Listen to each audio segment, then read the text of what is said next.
بالله من الشيطان الرجيم بسم الله الرحمن الرحيم الحمد لله والصلاة والسلام على رسول الله وآله وصحبه ومن والاه. السلام عليكم ورحمة الله وبركاته. My name is Mubarak Yusuf. I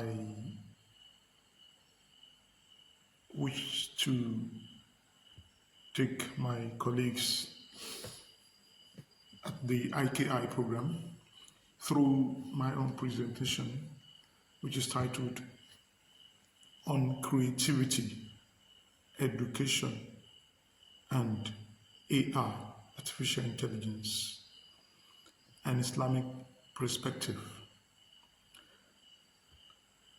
This is under the tutorship of our Professor Idris Rafiqul, Hafidhahullah wa Ra'ah, Jazawallahu Khairan. I would like to start by stating that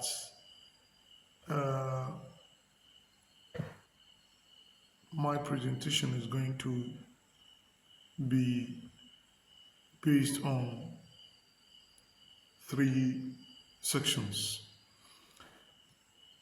creativity in Islam, artificial intelligence and education in Islam. Then we have the conclusion. Bismillah ar-Rahman ar-Rahim. When we talk about creativity in Islam, we want to see it as making use of what Allah has given to us. Allah gave us lives, senses. All these are meant to be used to explore the core, to explore the world. And since the world is a changing place, and even our mind, our intellect, our senses, they are also changing. That means there will be need for creativity to be able to keep coping with the changing world and the changing phenomena of the world. That's why I said creativity is a function of 1, al-amana. We have to see that all what Allah has given to us to use for creativity, they are all forms of amana. And we can only pay the duty of that amana by making use of those senses and lives to be creative. And this is attested to in Quran 33 verse 72. Also, creativity is a function of iman and amal. So we have to work. It's in various verses of the Quran. يَعْمَلُوا مَنْ عَمِلَ صَالِحًا مِنْ ذَكَرٍ وَأُنْثَى هُوَ مُؤْمِنٌ فَلَنُحْيِيَنَّهُ حَيَاةً طَيِّبَةً. So it's always our obligation to work, to do good deeds in the world. So من عمل صالحا من ذكر وأنثى وهو مؤمن. Our iman is not enough except when we make use of it in work, in action. Also, when we talk about jihad, والذين جاهدوا فينا لنهدينهم سبلنا.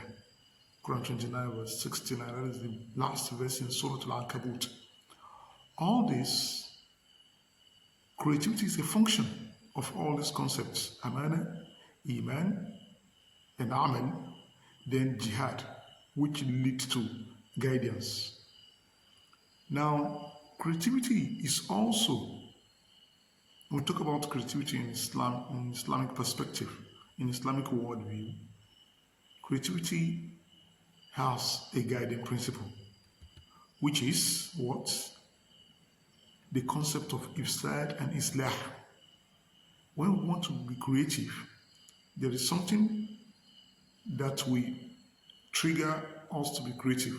That is our belief in amana, iman, and amal, jihad. then there's something that will be guiding us. That is the concept of ifsad and islah.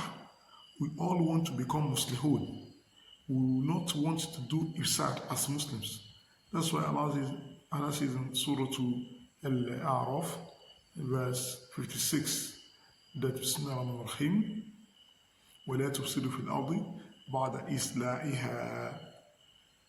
This tells us that when we are being creative, we will be doing that towards making the world a better place to live, not by creating things to destroy the world, to cause war, to break down the order of the world. Now, then we have the results of creativity, which is وَلَنُحْيِيَنَّهُ فَلَنُحْيِيَنَّهُ حَيَاةً طَيِّبَةً. فَلَنُحْيِيَنَّهُ حَيَاةً طَيِّبَةً, which is pointed out in Surah Al-Nahl. When we work with our iman, we put it into work, it will give us a good life. Even before we go to Jannah to get the eternal reward. Now, when we talk about artificial intelligence and education in Islam, the transfer of speech and skills and knowledge, it's what we regard to as a transfer of skill, please, not speech. That's my error, typographic. Now, when we transfer skills, knowledge, education, what we know, tell others through whichever means we're educating ourselves. This teaching, the act of educating someone or getting educated, is ibadah, because we are impacting positively upon ourselves or impacting on others, and it's a direct order from Allah subhanahu wa ta'ala that Iqra, we should be educated. Allah teaches man with pen, and furthermore teaches him teaches him things without pen. الذي علم بالقلم علم الإنسان ما لم يعلم. Allah teaches with the pen, and He teaches human things directly from Himself, that is endowed knowledge, different types of endowed knowledge. Apart from the prophetic wahi, we have ilham, we have tahdith, we have kashfu, in accordance to how human is working with his meditation and pure iman. Then Allah will endow him with certain knowledge without pain. So, exploring the Quran and teaching that is a major form of knowledge which Islam placed in high esteem. When we talk about the Quran the Quran gives us an excellent illustration in Surah Al-Fatir, starting from verse 28 downward. As a matter of fact, the only place that Allah subhanahu wa ta'ala made mention of al-ulama in the Quran is in this passage, where Allah was talking about أَلَمْ تَرَ أَنَّ اللَّهَ أَنزَلَ مِنَ السَّمَاءِ مَاءً فَأَخْرَجْنَا بِهِ ثَمَرَاتٍ مُخْتَلِفٍ أَلْوَانُهَا وَمِنَ الْجِبَالِ جُدَدٌ بِيضٌ وَحُمُرٌ مُخْتَلِفٌ أَلْوَانُهَا وَغَرَابِيبُ سُودٌ وَمِنَ النَّاسِ وَالدَّوَابِ وَالْأَنْعَامِ مُخْتَلِفٌ أَلْوَانُهُ كَذَلِكَ إِنَّمَا يَخْشَى اللَّهَ مِنْ عِبَادِهِ الْعُلَمَاءُ إِنَّ اللَّهَ عَزِيزٌ غَفُورٌ.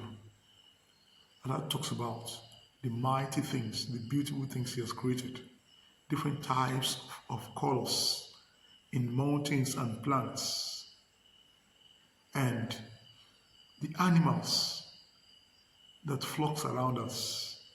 We use them to carry things, we eat them, we feed upon them. Anyone who can explore this creation, al-Qawl, to know what is useful from that, to get more information on them, is actually an ulama. He is part of the al-ulama, and he is part of those who Allah regards. Allah regards their own piety as pure, a piety that comes from discovery. إنما يخشى الله من عباده العلماء إن الله عزيز غفور. Now, still talking about artificial intelligence and education in Islam, we can see that intelligence and information gathering are parts of education. Creativity is a function of personal thinking and education.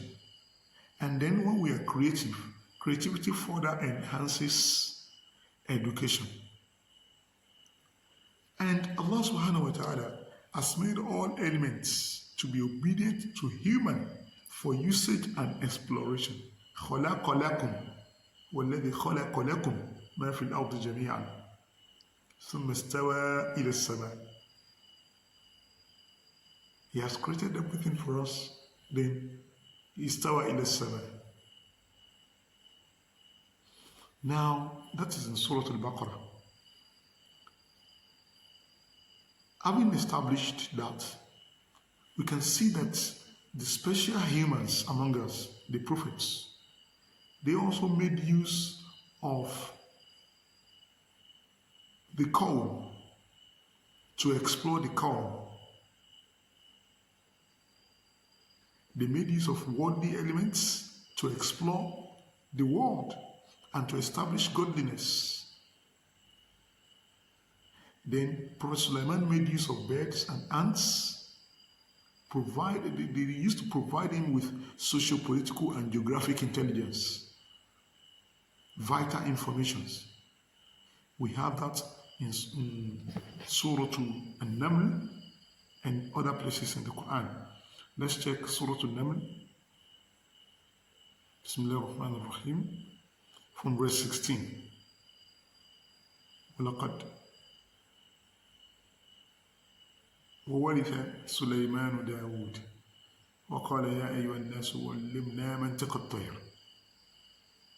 ولقد آتينا داود وسليمان علما وقال الحمد لله الذي فضلنا على كثير من عباده المؤمنين وورث سليمان داود وقال يا أيها الناس علمنا منطق الطير وأوتينا من كل شيء إن هذا لهو الفضل المبين وحشر لسليمان جنوده من الجن والإنس والطير فهم يوزعون حتى إذا آتوا على وادي النمل قالت نملة يا أيها النمل ادخلوا مساكنكم لا يتمنكم سليمان وجنوده وهم لا يشعرون فتبسم ضاحكا من قولها. So Prophet Sulaiman alayhi salam gathered information through ants, through birds. And we have another prophet, Isa alayhi salam, who actually created what became a bird by the permission of Allah, by the power of Allah. Now, since the Quran reported to us the creation of a bird by a prophet and the use of a bird for gathering of intelligence, as Prophet Sulaiman alayhi salam used to get the services of Hudhud to getting socio-political information. And we have a prophet who actually created a bird through the permission of Allah. Now the Quran is giving us all this, means to me that the artificial intelligence gathering animal-like devices that humans now create and use is nothing but a Quranic phenomenon. So today when we're talking about the robotics, the intelligence, and the drones, bird-like shapes, ant-like shapes, we are only enhancing what the prophets did in our own way. They did it with Karama and with Mu'jiza. That's why I said in the last material that Quran 17 verse 70, Surah Al-Isra, asserts that Karama and Takrim, that is a special miraculous dominion that Allah has given mankind over the corn, It's common to all human beings. It's generically given to all humans. And it's related to Mu'jiza, the prophet's miracles, and Karama, the sainthood miracles, which are specific to the prophets and the awliya, respectively. We should never forget that humans have Karama. وَلَقَدْ كَرَّمْنَا بَنِي آدَمَ وَحَمَلْنَاهُمْ فِي الْبَرِّ وَالْبَحْرِ وَرَزَقْنَاهُم مِّنَ الطَّيِّبَاتِ وَفَضَّلْنَاهُم عَلَىٰ كَثِيرٍ مِّمَّنْ خَلَقْنَا تَفْضِيلًا. This is a general karama that Allah has given mankind. And when Isa alayhi salam was creating a bird by the permission of Allah and it flew, he was doing that with mu'jiza. If we have on our records some awliya who performed similar things, they did that as a karama. But every right-thinking human who engaged himself in creativity can produce similar things, because he can also enjoy the general karama that Allah has pronounced in Surah Al-Isra verse 70, that وَلَقَدْ كَرَّمْنَا بَنِي آدَمَ. That general karama powers our ambition to be creative and to create things that are similar to what the prophets created with mu'jiza and what the awliya created with karama, all by the idhn of Allah. فَيَكُونُ طَيْرًا بِإِذْنِ اللَّهِ. So the things we do today too, the artificial intelligence, our drones, our things, our robotics, they are working bi-idhnillah. They are working bi-idhnillah. So it's very Islamic to use creative methods, artificial intelligence, to explore the Quran, to educate ourselves better about what we have in our hands, that is the Quran. Now, still on artificial intelligence and education in Islam, I made a reference to the round table talk of January 10, 2023 at the Vatican, where we have representatives of the Islamic world, Jewish world, and the Christian world on how the Abrahamic religions can be used to provide an ethical backup for the AI companies and the AI users. This tells us that our religion can never be divorced away from artificial intelligence, since our religion supports education, information, intelligence. So it's only that our religion, it's not very good for a Muslim to be fearful of AI because of some hazards or some facade that comes with it. No, it's our duty, our function, to use it for what is good. That's why I concluded that the system of education in Islam accommodates any form of artificial mechanism to discover and explore the Quran in a creative manner. Since continuous exploration is a function of creativity, the use of artificial intelligence to gather information is encouraged in Islam under the necessity and obligation of continuous education and exploration.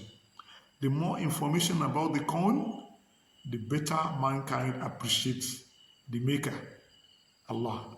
So the better we appreciate Allah when we explore the Quran better and discover certain things.